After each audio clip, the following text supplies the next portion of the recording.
Baik, selamat pagi. Terima kasih telah hadir hari ini. Kita akan membahas mengenai proposal desain dari Wang Liheng Noodle and Dim Sum Bar, di mana klien kita hari ini adalah Olga selaku pemilik Wang Liheng perusahaan Wang. Baik, langsung kita masuk. Pertama kita akan menemui tabel konten. Konten apa aja yang akan kita bahas hari ini? Secara garis besar kita akan masuk ke riset untuk memahami konteks. Kemudian kita masuk ke ide-ide apa yang akan kita terapkan ke desain itu nanti. Yang pertama kita akan masuk site analysis.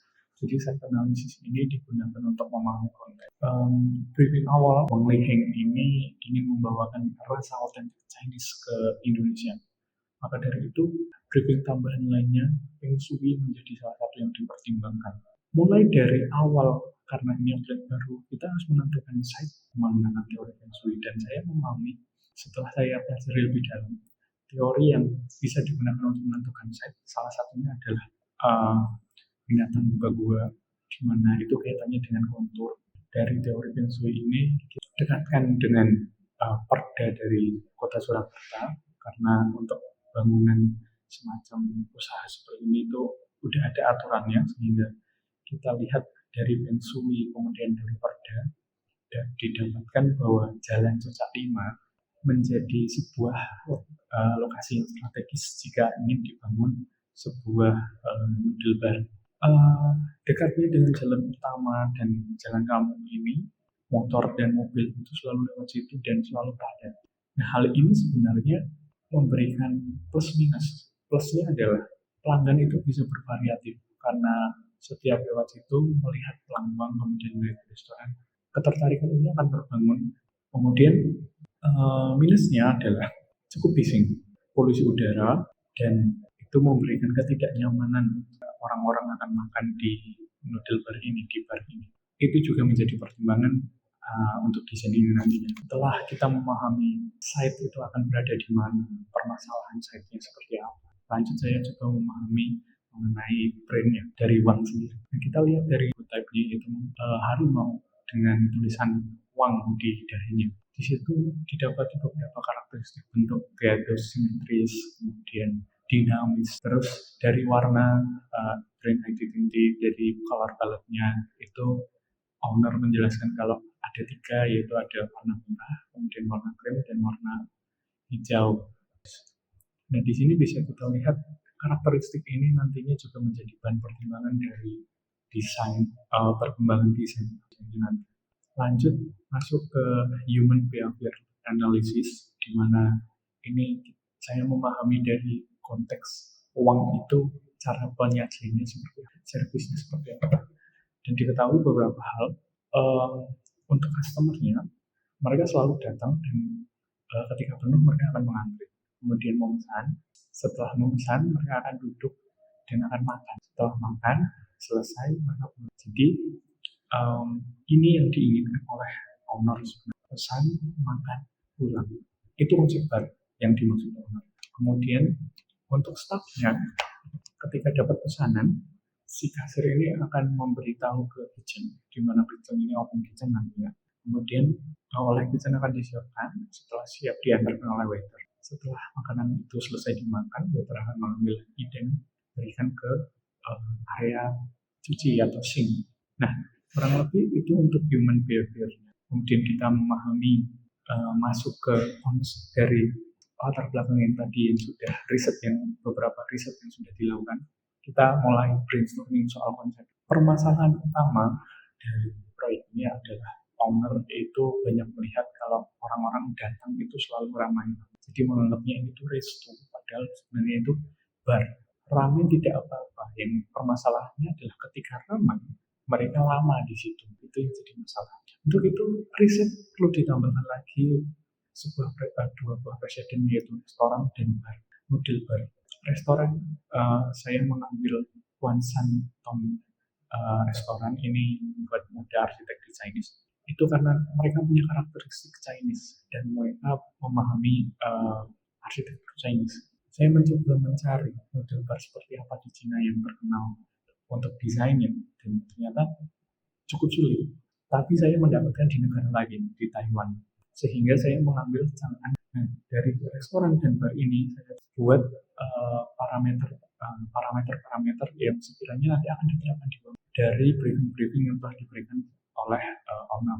Bisa dilihat yang diinginkan dari keinginan owner dan kita melihat itu cenderung ke noodle bar sehingga can'an ini menjadi acuan kita nanti. Nah, tetapi ada tambahan juga. Owner ingin kalau mau rame-rame bisa pakai VIP. Di situ kita karena Wang Liheng itu yang dulu, yang sekarang itu belum punya, maka kita harus cari presiden. Nah, presidennya ini itu kita pakai yang di China. Ini dasarnya dan konklusinya kita akan membuat desain yang mengacu kepada parameter-parameter yang udah di. Nah, selain itu dari parameter yang udah ada, saya juga mempelajari soal uh, gimana sih karakteristik arsitektur dari si bangunan China ini, bangunan Chinese ini, dan didapatilah beberapa diagram seperti berikut. Identifikasikan tadi, kemudian saya mengambil presiden, itu saya kumpulkan menjadi sebuah konsep apa yang diinginkan owner dengan apa yang terjadi di kenyataannya saat ini berbeda, bertolak belakang. Noodle bar tapi nggak ada noodle barnya. Untuk itu ini harus kita harus memperbarui perspektif customer melihat Wang Liheng gitu. Nah, untuk itu saya menawarkan konsep Neo Sinawang. Neo Sinawang itu maksudnya adalah berasal dari Neo, Sina, Wang itu melihat, kemudian Wangnya itu Wang Liheng. Dan di situ kita mencoba trigger ke customer supaya melihat Wang Liheng ini sebagai sebuah noodle. Nah, seperti yang bisa dilihat, ini ada aksonometrinya. Kita bagi 3 area besar, yaitu kemudian VIP area atau private area sama si service area. Nah, ini existingnya. Jadi di desainnya seperti karakteristik dari bangunan Chinese, jantung dari si bangunan ini akan ditaruh di belakang, yaitu si dapur itu sendiri. Kemudian di tengah nanti ada inner, depannya lagi itu ada gate. Nah, gate ini menghadap ke selatan. Nah, ide lainnya adalah karena Solo itu panas, bagaimana kalau kita memberikan penarik focal point di mana orang-orang kalau datang ke Wang Liheng itu sejuk. Walaupun Chinese itu terkenalnya merah dan warm, tapi ketika ada di situ mereka merasakan visual yang hangat tapi suhu yang dingin. Di situ makanya saya memberikan courtyard ini dibuat infinity pool dengan ada pohon di dalamnya. Jadi pohon ini nanti akan mengatur suhu yang ada di dalamnya, kemudian air itu akan memberikan visual efek yang tenang, sejuk, nyaman. Kemudian adanya courtyard ini memberikan cahaya yang alami masuk. Nah, masuk ke mood boardnya, Chinese itu identik dengan warm. Walaupun warm, tapi juga segar. Maksudnya suhu itu dingin di situ. Makanya kita coba bikin visual yang kalau bisa dibilang kayak cool, jadi danau yang dingin. Dari itu kita kembangkan jadi material. Kemudian kita masuk ke desainnya. Nah, desainnya ini akan memperjelas lagi gambaran dari konteks yang sudah dibangun, kemudian ide-ide desainnya. Saat ini kita akan melihat desainnya seperti. Nah, ini untuk awal, bagian awal. Jadi orang masuk itu langsung akan memetik kasir, di mana itu mempermudah. Karena mereka tidak akan bingung harus kemana. Langsung ada tulisan angka gede, order here. Nah, sebelum mereka masuk memesan, mereka dapat melihat kanan dan kiri, di mana kanan itu ada pelang VIP room, kalau kiri itu ada tempat mereka makan. Jadi setelah memesan mereka nggak akan bingung harus kemana. Nah, ini focal point pertama, di mana barnya itu sendiri jadi focal point. Di sini saya buat lebih warm untuk mendapatkan Chinese warm meal. Kemudian di sini focal point yang kedua yaitu inner core. Ini kita buat lebih sedikit cool karena untuk mendapatkan ambience di mana cooling itu.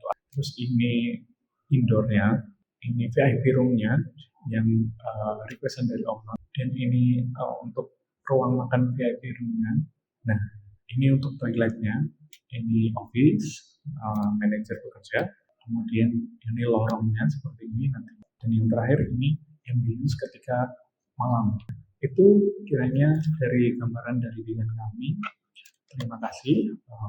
Semoga apa yang kami desain ini bisa menjadi kesepakatan bersama nantinya sehingga bangunan ini bisa bertahan. Baik, terima kasih. Selamat pagi.